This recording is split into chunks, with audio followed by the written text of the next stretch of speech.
I started in 61. Bossa Nova started, let's say, in 58. So before I was a professional, let's say, and be with them, I was a fan. Because I always loved music in my life. I studied classic music and I was studying to be a lawyer, but at the same time I was always interested in being a musician.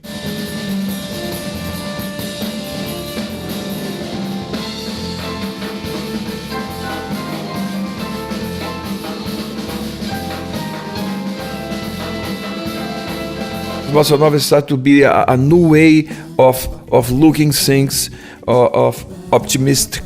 Bossa Nova, it was to sing and write about the beautiful things in life, and most in Rio de Janeiro, the sun, as you said, the beach and the girls and everything.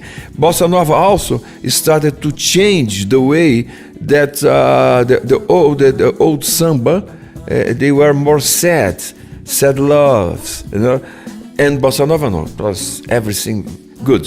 So we are living a time of Brazil thinking that everything was so positive. So Bossa Nova fit very well in that moment.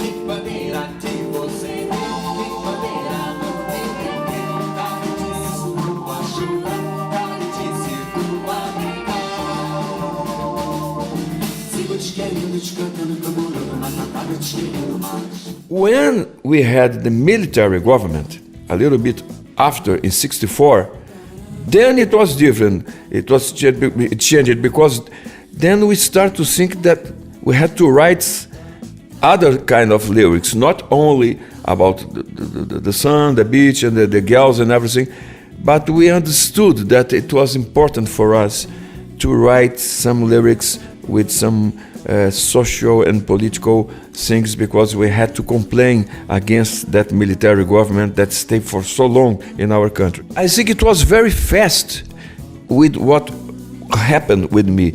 Suddenly I was in the middle of them. I was a very shy boy that not I had to deal with that. Now I'm not very shy, but at that time, so I was ashamed.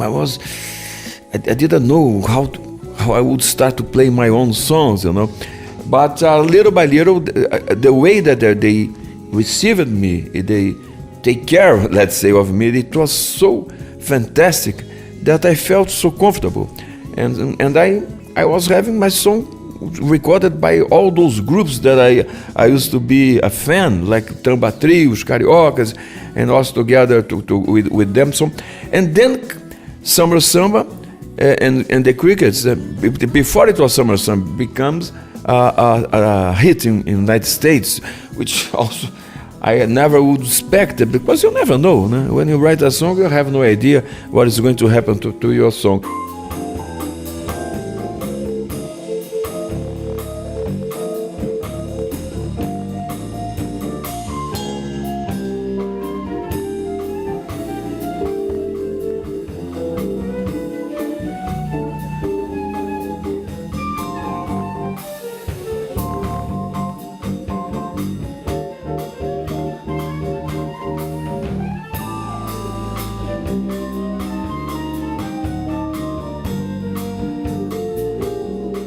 I had the influence of Baião, a rhythm that I told you that comes from the north.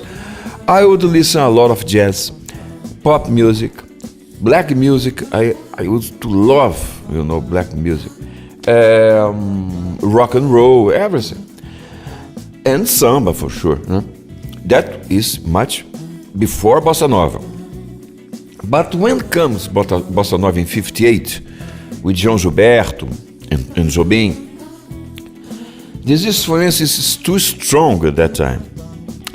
So the other influence that I had, for a certain time, they stay a little bit away. In the background. But they were there.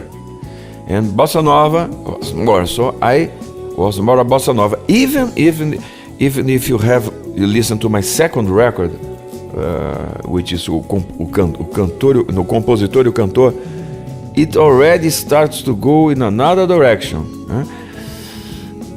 But in the 70s, this influence, then I let them arrive, let's say, or I let they flow together.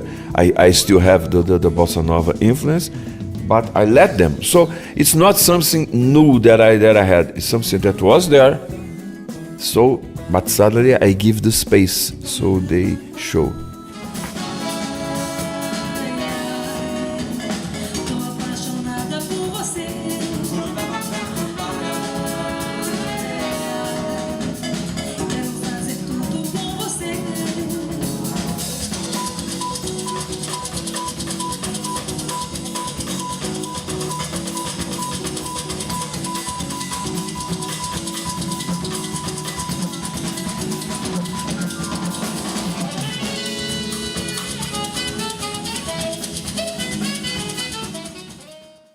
You have a new album out, very new. It's still warm.